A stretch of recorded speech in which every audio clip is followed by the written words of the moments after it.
Welcome to IVF This, episode 53, an interview with my bestie.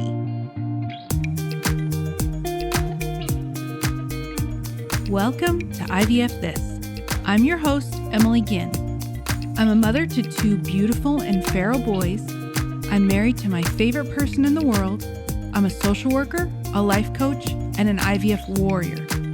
I'm here to teach you how to manage your mind and emotions during your IVF journey, to break free from anxiety and regain control of your life, even in the midst of infertility. I'm going to teach you to say IVF this to how we think about, talk about, and experience infertility. Let's go. Hello, my beautiful friends. Today, IVF This is going to be a little bit different. So I'm not going to focus so much on a coaching information or coaching strategies or anything like that. Today is about a conversation that I get to have with my best friend, Rachel. We're going to talk about how we have navigated our individual infertility journeys, as well as how we navigated our friendship when one or both of us were in completely different phases of our infertility journey, of our IVF journeys, and the different experiences that we had and what really worked for us to maintain our friendships. Now, this is really important to remember. This is just our experience. This does not lend itself universally. We're not making grand generalizations. It's more about seeing that this type of relationship is possible. And I think even though it's pretty specific to us, you can still find things and glean information from it. So, without further ado, here's a conversation with my bestie. All right, fans, this is the day, the woman, the myth, the legend, my best friend Rachel, who I probably reference more than anybody on the podcast. And I know you love that. I know your ears just tingle every time you hear Rachel. It really makes me excited. I knew it would. I know it does. So today's going to be a little bit different, guys. And I just want to kind of set the stage. Rachel and I have been friends for over 10 years, and we have walked similar, albeit separate, infertility paths, both going through IVF, but we both have very different experiences. And so today is much more of a conversation rather than a coaching experience where we talk about how she and I navigated the particulars of our friendship. We all know that throughout infertility, throughout IVF, one of the most impacted areas of our lives is in our relationships, in our interpersonal relationships, whether it's friendships, marriage, family relationships, even work relationships. There's a strain, it seems to be, on every area of our relationships in that domain. So what Rachel and I are going to talk about is how we navigated it. Bear in mind, this is our experience. This might not be your experience, but I think just hearing what each of us went through during this time, you're going to find areas that it's applicable. It might not be a copy and paste sort of applicability. I am always confident that what we do and how we look at things, we can translate to other areas. So that is my hope for today. We apologize in advance if we get silly or goofy or giggly. This is just part of our relationship. And if you have a bestie, then you know. Okay, I'm going to start by letting Rachel introduce herself. And then we're going to talk about just the progression of our friendship. So Rach, do it justice. Hi, everyone. As Emily gave me that very kind introduction, my name is Rachel. Emily and I met in Texas, I guess. Yes. Mm-hmm. Through our husbands, who are both equally as nerdy and weird. They were the ones to bring this friendship together. I live currently outside of Washington, D.C., is what my husband would like to call it, but it's actually in the boondocks of Maryland. And I've got two little boys. Hunter is going to be 6 by the time this episode airs, and Harkin is about 22 months and likes to make sure that I am on the edge of sanity on any given day. And we've been in Maryland for, I guess, almost 7 years. But Emily and I have, of course, kept our friendship alive and thriving as long distance buddies. Oh, thriving. Thriving. And in many instances, I think we could probably both say it's become even stronger over the years, even though we have not been physically close to each other that whole time. And I have a husband. He's around too. His name is Corey, and he's absolutely wonderful. And we've built a wonderful family and life together. And I'm just so happy to be here to talk to everyone and to have a great conversation with you, Em. Yeah. So, and I think you bring up a really good point. The fact that our friendship has been more long distance, because we only lived in the same city for about 2 years, just under 2 years. Correct. Right. So we met, Rachel and I met at a Chili's. No, Applebee's. It was an Applebee's. Dang it. I knew I was going to on mess the that corner up. of 9th and Milwaukee, but that's fine. It's fine. It's fine. I'm glad she's committed that to memory because my ADHD will not allow me to produce that. I actually Googled it, but it's not a big deal. It's no big deal. So we met at an Applebee's shortly after my now husband and I had become engaged. Now, I am an introvert by nature. It is not my comfort zone to just go out to dinner with people I have never met in my entire life. But Vance and Corey were about to go to a conference together. And so they thought it would be fun to like get our couples together and just meet. And so I walk into this Applebee's, now that I'm aware it's an Applebee's. Applebee's, yep. Applebee's. With all the apprehension in the world and all the resistance because this is so far outside my comfort zone. And this perky, bubbly blonde greets me with the biggest hug I've ever had in my entire life. And this, guys, this is just indicative of how lovely Rachel is. A copy of Brides magazine and a card congratulating me on our recent engagement. Of course. Why wouldn't I? Why wouldn't you? And this over delivery is kind of like Rachel's strength. I just want to set the stage. Like this was the definition of like a rom-com meet cute, because there was really no reason that either of us should have been at that Applebee's other than our husbands. So. Who, let's be honest, are now riding our coattails of friendship versus the other way around. That's absolutely correct. Yes, we drive the ship with this friendship. So then we spent a couple of years. This is when we still lived in Lubbock. Both of our husbands were attending Texas Tech University working on their PhDs. Again, Rachel mentioned nerds. And during that time, you were helping me kind of get married. We walked through many like single couple things. There was an infamous game night that might tell you guys at a later point, but that's not for today. That should never be spoken about again, really. But the important thing is that when my husband and I moved away from Lubbock, Rachel and Corey were still there. And about a year later, so we're cutting to spring, summer of 2012, right? Rachel and I don't remember the conversation specifically, but we actually said, I think we're ready to go ahead and start trying. You guys had been married for several years at that point. Correct. Yep. Vance and I were coming up on our 1-year wedding anniversary, but we had been together for about 4 years by that point. And so we both, I won't speak for you, but for me, I kind of walked into this like, oh, it's going to be so great. We're going to be pregnant in no time. And it's just going to be all the things that we dreamed of. I think that's what most of us walk into that experience like. What do you think? Yeah, absolutely. I agree with you. I think in my mind, I envisioned us like being long distance pregnant buddies and then bringing our babies back to West Texas together and just having one of those cute little like Texas moments where we have children 2 days apart from each other or whatever that looks like. And it was just going to be this serendipitous moment for us to share as friends and another bonding experience in my eyes. Yeah, I definitely feel like that was very much kind of how we marched into it and how we continued walking through for, let's say, the first 6 months.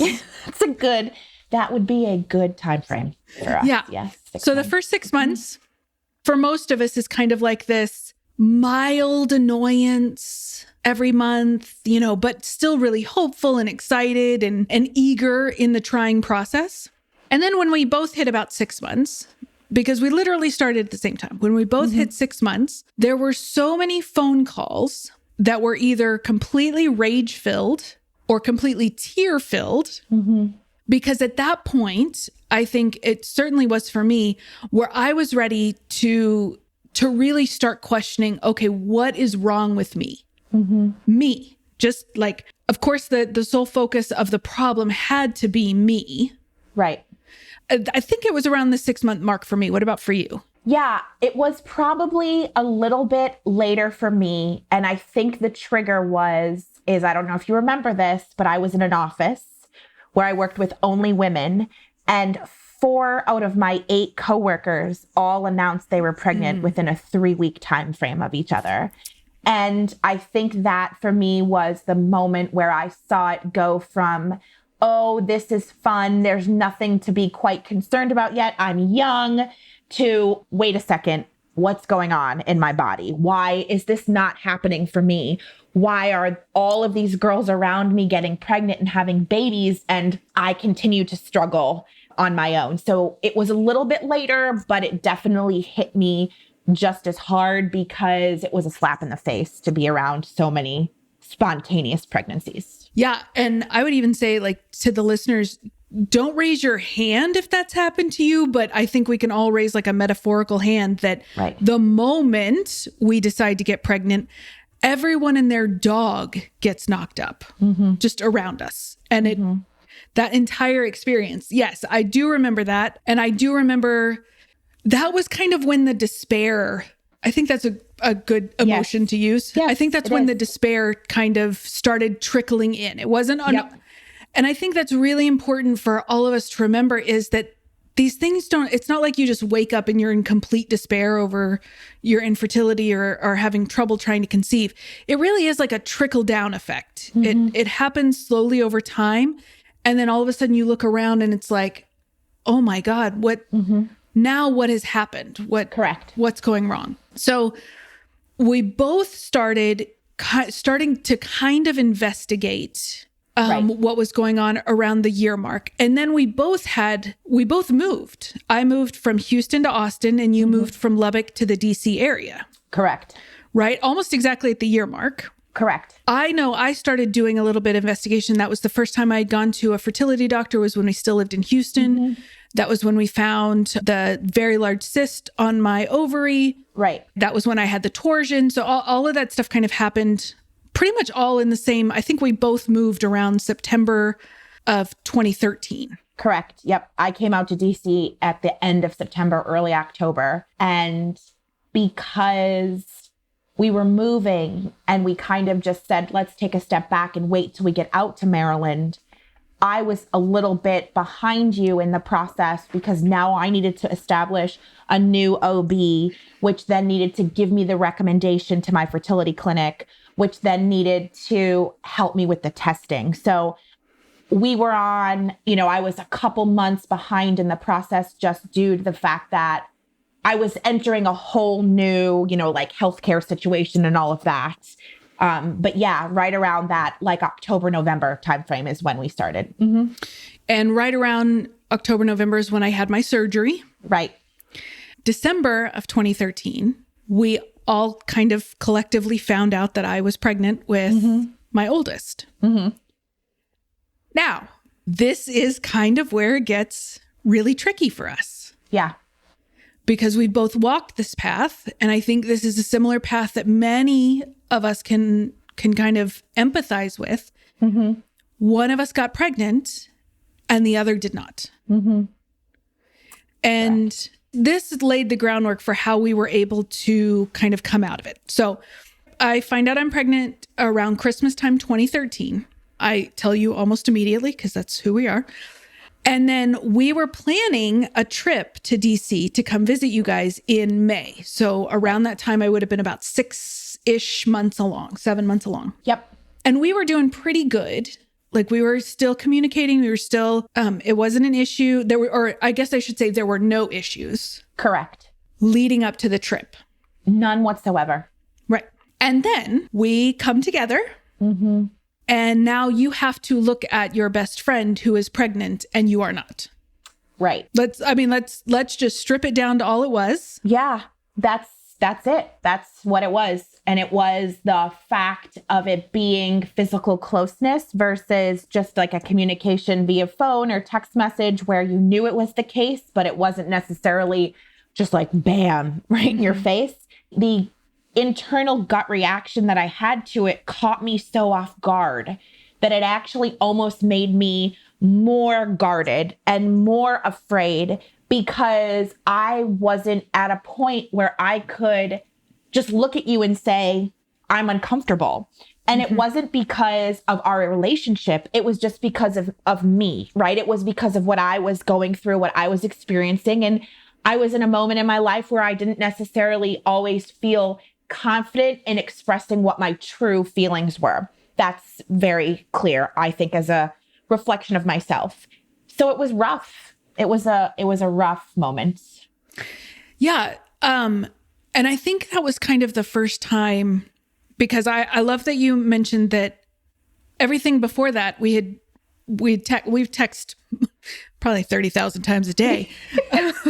So we had texted, but you're right. It wasn't until we were kind of looking at each other face to face. So you were confronted with your best friend being pregnant and you not. And then I was confronted with a guilt that I didn't expect, being the one. It was almost like survivor's guilt is the best way I can put it, because now I'm looking at my best friend who I know is hurting. She's trying her best, because I did mention she over delivers like a boss. Correct. She's trying her best not to show me that she's hurting, but I can tell. And I want to be happy for me. I want to be supportive of her. And so there's like this juxtaposition that both of us are going through. Like, I love you so much, and I feel uncomfortable around you because you're pregnant. I love you so much, and I feel uncomfortable around you because I'm pregnant. And so I think that is probably one of the most relatable issues that I hear from my clients and just people in the infertility community, is that moment that one of you gets left behind. Let's talk about the summer after the trip leading up to... You mean the summer when we took a time warp back into the movie Mean Girls? And yes. Okay. Yeah, I'm ready. Yeah. I'm ready. Yeah, I think that's a great... you're blonde, so maybe Regina George, and I was the airhead. I can't remember her name. Yeah, that's fine. But it's a great reference. That's a good approach. Yeah. Yeah. So, okay. So it was tense on the trip, but still lovely. It was so lovely. Like we went to Charlottesville and we did all these fun things as a couple, as a group. And then we get back, and what was normally a multi-day conversation throughout text, and even now we use multiple, like we'll communicate through text, we'll communicate through Instagram Reels, all sorts of things. Yeah. It was radio silence. Right? It was. Yes. Yep. It was me. It was me that was going behind the radio silence, I felt like. Well, no, because it takes two people to have radio silence, because there has to be radio silence on both sides. Right. But one of us is the extrovert and one's the introvert, right? So it's just...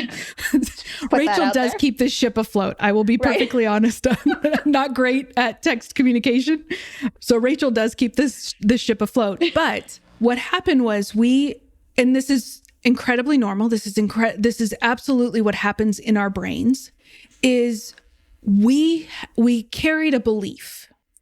My belief was, not immediately, but kind of over time, as the conversations drifted, as the space between our conversations widened, what seemed like superficial communication, things like that, was that Rachel, right? Again, a belief that we've talked about, the drunk asshole in your brain. This is what came from him. I think it's a man. It feels like a man. It's gotta be. Was that Rachel couldn't even find it in her to be supportive, right? Now, was that true? No. Did I believe it with every fiber of my being during that time? Yes. That's the power of our thoughts, because once I believed that thought, I went to work, just like I talk about almost every week, collecting evidence to support how she couldn't possibly support me, right? when I couldn't even step out and see where my own blind spots were. So what do you think was one of your resounding thoughts? I think one of my resounding thoughts was that, you might have felt that I couldn't be supportive and I just was over here feeling like now my journey wasn't going to have the same effect on you as a friend as your journey had an effect on me, because now you're pregnant. Now you're there. You're at the finish line, which we all know it's not actually the finish line. It's only the beginning of a triathlon for the rest of your life. It was, now I'm getting kind of forgotten. You have what you wanted and I do not. And now it's just me. And now I have to fend for myself. And I'm not a fend for yourself kind of gal. I surround myself, I lift myself up with people because that's what I like and that's important to me. And so it felt like the opposite. And I think that you feeling like I couldn't be supportive and me feeling like I was forgotten, it's like, it's like oil and water, right? You're never going to be able to come to an agreement unless you add some sort of like Dijon mustard to it and shake it up. Mean Girls. The Mean Girl summer. Yeah. And I think that feeling of being left behind, every single one of us, whether it's a close friend, an acquaintance, every single one of us has felt that. I mean, this was a much more visceral because we're literally best friends going through this journey. So I'm not taking anything away from that, but I think that feeling of being left behind. Yep. It almost comes to the surface, even in ways that we don't expect it to, like some random person that you went to high school with, you see on Facebook, and now they have a pregnancy announcement. And that can trigger that feeling of being left behind. Yep. So this is where the thought model comes in, right? So Rachel thinks I have to fend for myself. And so when you thought that, you probably felt isolated, which is one of the most common emotions that we talk about. And when you felt isolated, you closed off. Yep. Right? And this is what we do as humans. We feel isolated, so we isolate ourselves. Right? And so I couldn't see past my blind spot. You couldn't see past your blind spot. And then, am I remembering this correctly? It was a... Yes. You are. Yes, it was. Okay. It was a passive-aggressive Facebook post. It was a vague book, right? It was just like a vague post about friendship. It was like a vague friendship meme. Yeah. And I remember seeing it and being like, that woman. Nice. And I'm like, and it was almost the catalyst for me. It was almost the moment where I came to you thinking that I was going to leave the conversation upset. But what it actually did was it broke down that wall for me. And I'm like, this is the stupidest thing I've done in recent history, minus game night. Yeah, and game night. It literally was that vague post that helped us move past this. Yes. And just to be clear, it was me vague booking. I'm sorry, we did Rachel. not make that obvious. Yes. It was not me. We need to be very clear. I was the childish one. Instead of going to her. Remember, this was many years before I found coaching. So I am very human, folks. I posted something and then I almost immediately, within 20 minutes of posting, I mean, you were on it. Of course I was. Of course I knew it was me. Like, what? I'm going to own it. The first question was that about me? No standing on ceremony, Seems like no nothing. A real New England thing to do. Yeah. And I remember, like, if there was a caption, it would have been like, Emily looks away sheepishly. And I tried to play it off. No, it was just something I saw, blah, blah, blah. And then something happened. I remember distinctly, I was standing in the bathroom of the house that we used to live in, and we're texting. And I can't remember what it was you said. And then all of a sudden I had this thought, this has got to be really effing hard for her, Emily. And I am someone who prides myself on the compassion and grace that I share with people. Mm-hmm. And so it, like, putting myself in the moment of, it had to have been super uncomfortable for her to even reach out to me to ask me if that was about her. So maybe you could climb down off of your high horse, Em, and just listen. And it was kind of at that moment that you really let the floodgates open. You were like, I know I think the phrasing you said was like, I know I've been an ostrich with my head in the sand. Yeah. I know that this is not your fault. And you just like almost a line item of how this was a reaction that you had based on what was going on for you. Yeah. I so vividly remember that moment of me reaching out to you. It was like the same thing for me where the floodgates opened and it almost hit me like a ton of bricks. And I'm like, what are you doing right now? Like, what is this? What are we hoping to get out of this? And I think that me coming across and asking you, well, is this about me?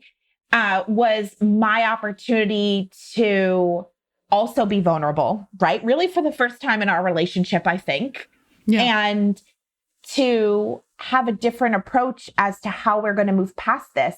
And I was willing to tell you everything I felt because I had kept it bottled up for so damn long. Yeah. And so I didn't have a hard time finding the words to say, you made me feel like this, or this situation made me feel this way, because I knew what it was. I just didn't know how to tell you. Yep. Yeah. And I think that's one of the most important things to know about relationships. We didn't have to reestablish our relationship. We didn't have to build. Nope. There was nothing tethered to us. Correct. It could have been just like, oh, Rachel was this great lady I used to know, and I hope she's doing lady? Well. Lady, this gal. What are you, 90? This lady. Look at that lady over there. Friend would have been a great word too. She was this wonderful friend I had. That was much better. And I hope she's doing well. There was nothing that required us to fight for our friendship. Right? Right. And so I think that's a really important takeaway that I want to make sure that everyone understands is not every relationship is like that. There are relationships that you've had. There are many relationships that I've had. There are many relationships that Rachel's had that you simply outgrow. They don't serve you. It doesn't mean that these people are terrible people or that you didn't enjoy them in that season, but it's simply maybe not something you have a vested interest in maintaining or repairing. Right. And so I want to make it very clear. On paper, we had known each other for a couple of years at that point, and we were long distance. Right. Had lived most of that long distance, right? When were we ever going to see each other again? Right. There was nothing on paper that said, she's your bestie for the restie. Let's work through this. But it was just the moment of being open and vulnerable and willing to just listen for both of us. Right. Because you laid out your fine points, which I worked desperately in that moment to kind of set aside my ego and make sure that I knew it wasn't about me who was reading this. Right. And then I got the chance. I felt alone because all of a sudden my best friend, I couldn't call and tell her all these things. I couldn't text updates, right? So it's so funny that we both felt very isolated from each other, and neither of us were willing to talk about it. Right. Having that kind of background, it wasn't like we started texting 50 million times a day again. It was a pretty slow burn. And in fact, I don't think we even really got back into our groove until well after my oldest was born. Yeah, I think that after Bryson came along and you were willing to share with me how you struggled postpartum, was to me that second defining moment where we rebonded, because while I had not yet had a baby, I was not necessarily unfamiliar with feeling anxious or depressed, right? That was a very familiar place for me. Like, let's be honest. And so all of a sudden that became another bonding moment for us, right? Where maybe you didn't experience that prior to us being friends, or maybe you did and we didn't always talk about it. But now all of a sudden I'm back to relating to how you're feeling. And that kind of drove us closer. And it was actually even closer than we were pre-children, pre-pregnancy, pre-vague book, all of that stuff. Right. So it was another turning moment for us. Yes, I would completely agree. In fact, I credit just having you there. I haven't talked much about my postpartum experience on the podcast, but I suffered tremendously from postpartum depression, anxiety, and then I had a lot of postpartum complications. I had to have a few surgeries after I had my oldest. It was a really traumatic time. And so it was like I was gifted my best friend back, except it was like a new level of best friend. And then sort of around that same time, you started IVF. Correct. Yes, I did. So I think Bryson came along and shortly thereafter at our clinic here in Maryland, started our first round, and it was bumpy, right? It was a bumpy first round. And that was another thing, that I was going through that I didn't have anyone else to go through that with. So you were always there for me, even though you had not yet even done your IVF journey yet. It was tough. It wasn't easy. We mustered through after a very long time on stims and had one embryo that gave us an opportunity to have a baby, and we transferred that, and that did not work. It was, it wasn't even like it kind of worked. It was a low beta. It was 0. Right. So all of a sudden now, I'm stuck in this place of trauma and sadness where, am I ever going to have a baby? Right. Am I ever going to have a family? Is this just not in the cards for my husband and I?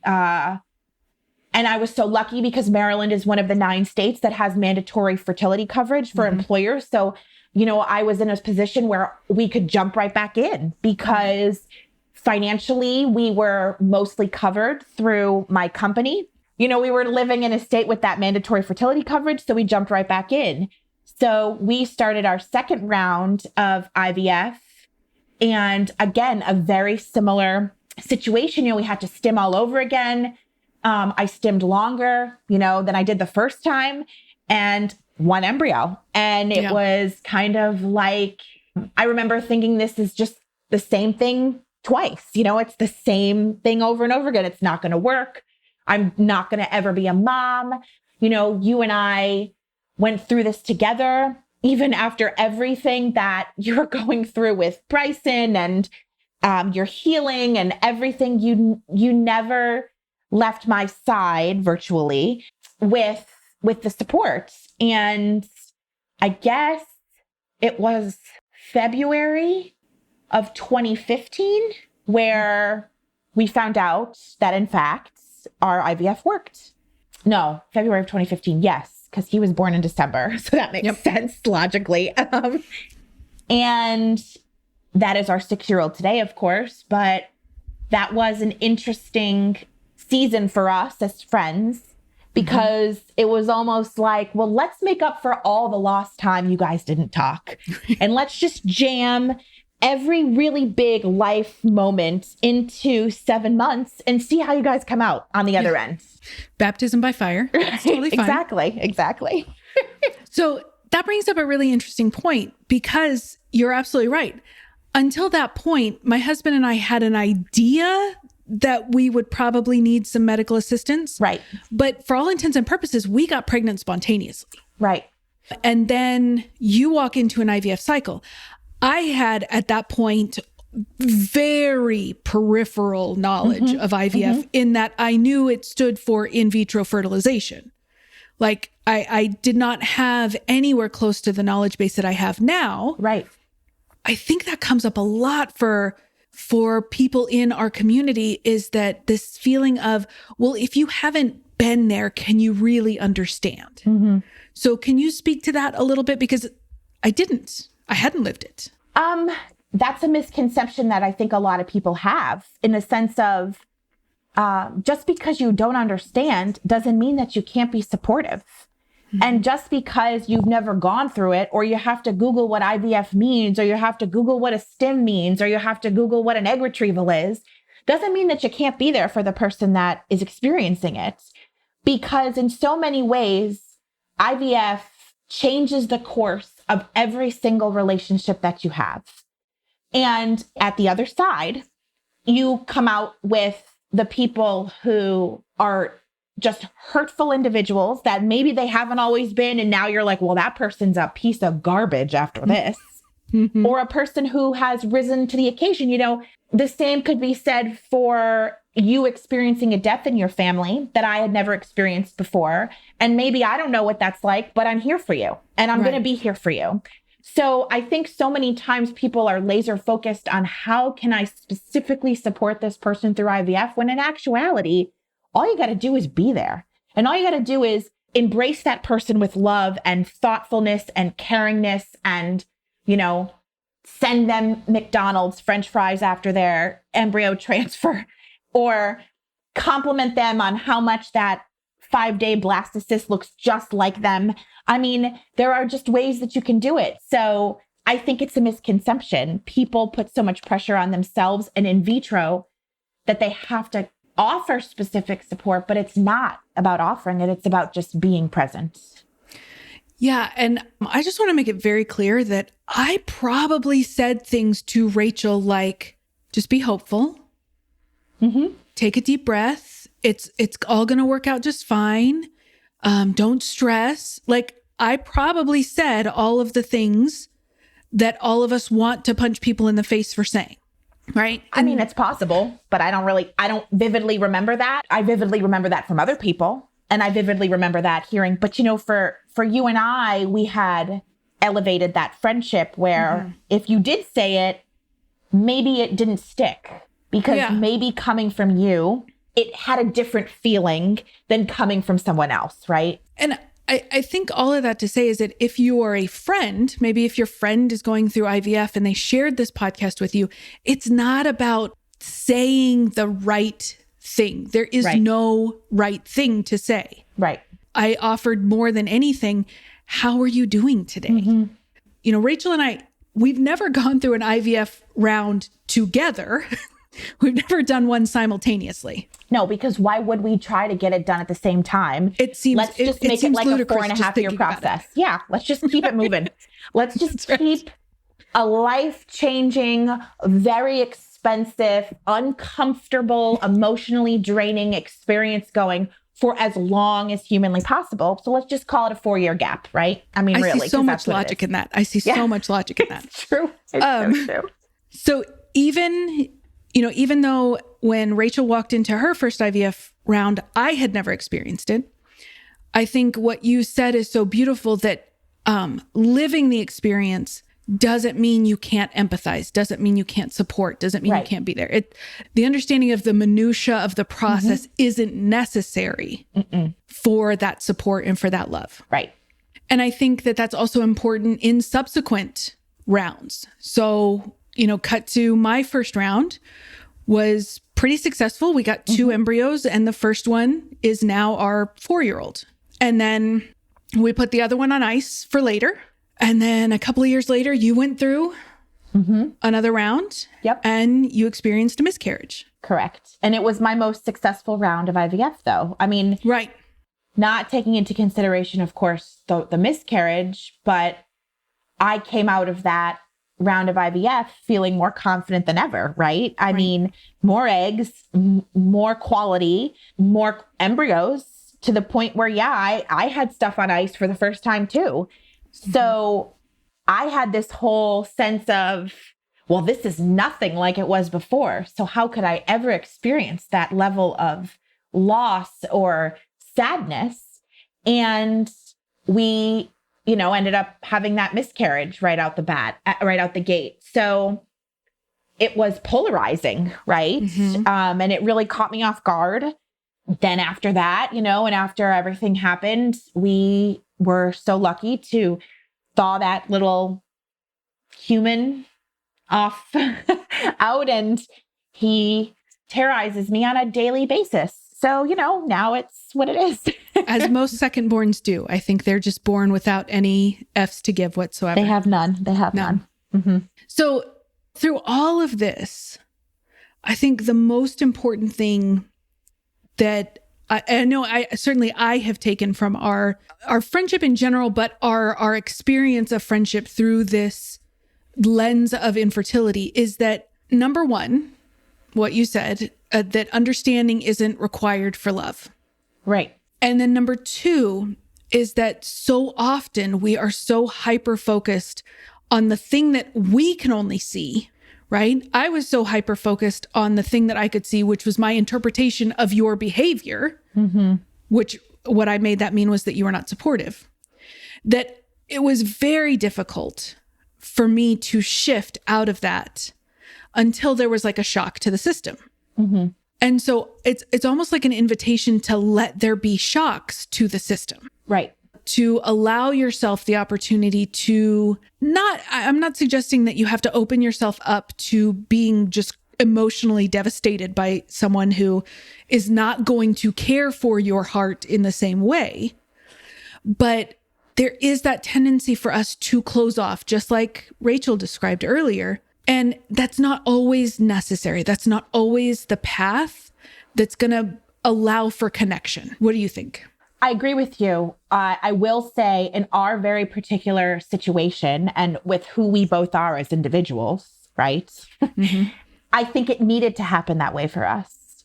And I don't think that there would have been, and I agree with what you're saying. It doesn't have to be like this for everybody, but it almost had to be our path, Emily. Sure. It almost had to be what we experienced because we are both strong-willed, successful women who view ourselves as, quality friends and have maybe been burned in the past by a lot of people, friend-wise, right? And I think for us, it was the true test of what this was going to look like. And I don't think I could have planned it. If looking back, I don't think I would have wanted it to be any other way because of where we are right now. Right. And how we've become. But it doesn't have to be that way. But it almost was our journey. It almost was our fate journey to have it happen to us. Absolutely. Absolutely. And I think most importantly was that moment of vulnerability or moments. We've had different moments of vulnerability throughout our friendship, but allowing each other to be vulnerable, allowing ourselves to be vulnerable, which is not like a comfortable place for most women to be because we are socialized to understand that like our role is to put your big girl panties on and just keep driving through. And so allowing yourself a moment or moments of vulnerability. Now, not everyone is going to reciprocate and not everyone is going to treat you with the kind of kindness or love or compassion that maybe you're wanting from them, but that's about them. That's always going to be about the other person. The important part for you is we only ever benefit from love and from loving someone. I know that this sounds so trite. And when you're in the throes of the high emotionality and the very visceral feelings of IVF, it's very difficult to see past this. But the point is that you're never lost.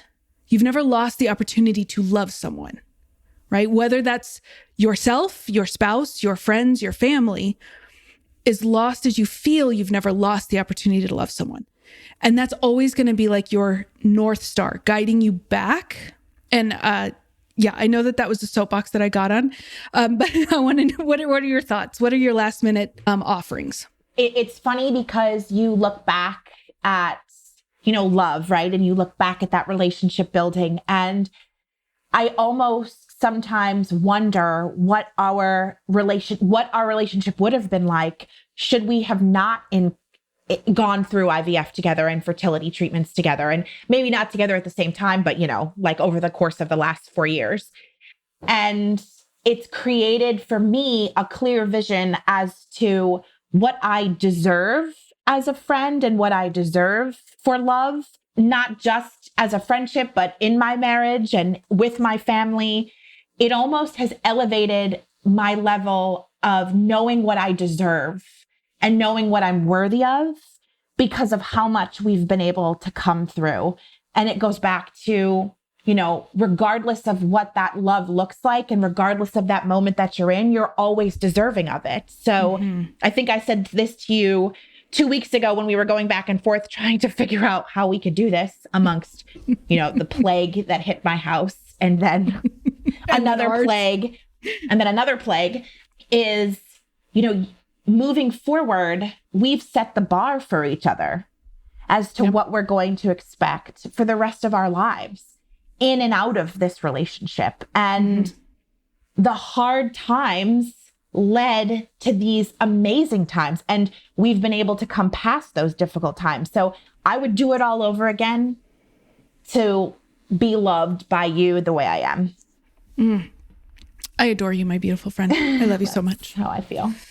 Okay, guys, I want this to be a source of inspiration, a source of love, always, a source of compassion, that their friendships, even though you heard mine and Rachel specifically, friendships don't have to end or suffer the way many of us picture it in our minds when we're confronted with infertility and fertility treatments, IVF, all of it. Things will change. I don't think Rachel and I ever shied away from the fact that our relationship changed through many parts of this journey. And some of the change was great and some of the change was not great. And then we readjusted. And I think that's what we need to remember, is that even if we don't feel completely supported by our friends, it doesn't mean that they don't still love us. And it doesn't mean that they aren't still available to us or anything like that. It means that just like us, they are human. Now, that requires us to look past sometimes what we're going through to see the humanness in the other person. And that's always an option. Not saying you have to do it, but it's always an option. And again, and I can't emphasize this enough, you're never going to lose out when you love. So I hope you guys enjoyed this today. I am almost certain Rachel will be back on the podcast to discuss something in the future. I like to talk about stuff. I know you do love to talk about stuff. All right, guys, I hope you enjoyed this episode. Come back in the next week and we're going to have lots more to talk about. I hope you have a wonderful week and I'll talk to you soon. Thank you for listening to this week's episode of IVF This.